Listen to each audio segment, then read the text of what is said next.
Morning to everyone. আজকে সকাল সকাল ঘুম থেকে উঠে দেখলাম এক হাঁড়ি বিরিয়ানি আজকে মার দাদা দুজন মিলে বানিয়েছে। এই বিরিয়ানিটা খেতে কতটা ভালো হয়েছে তোমাদেরকে তো আর বলার কোনো অবকাশই রাখছে না। তারপর আমি রেডি হয়ে বেরিয়ে পড়লাম, স্কুলে যেতে হবে। আর আজকেও শাড়ি পরে নিয়েছি। গেস করো তো আজকে আমার এই শাড়িটার প্রাইস কত? ছোট্ট একটা হিন্ট দিই, এটা আমি শান্তিনিকেতনের সোনাঝুরি হাট থেকে কিনেছি। আজকে টিফিনে পাঠিয়েছে চিড়ের পোলাও। তোমরা কারা এটা খেতে ভালোবাসো অবশ্যই জানিও কমেন্ট সেকশনে। তারপর আমার ব্যাক টু ব্যাক কিছু ক্লাসেস ছিল, সেগুলোকে কমপ্লিট করলাম।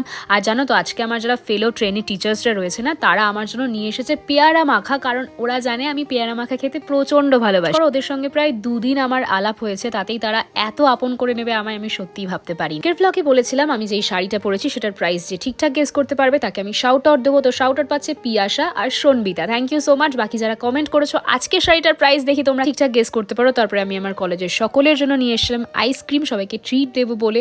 আর বাড়িতে চলে এলাম। বাড়িতে এসে অনেকগুলো ব্যাক টু ব্যাক শুট ছিল, তারপরে বোঝোর সঙ্গে একটু খেলছি। তোমরা সাবস্ক্রাইব করতে ভুলো না। আজকে 80 টাটা।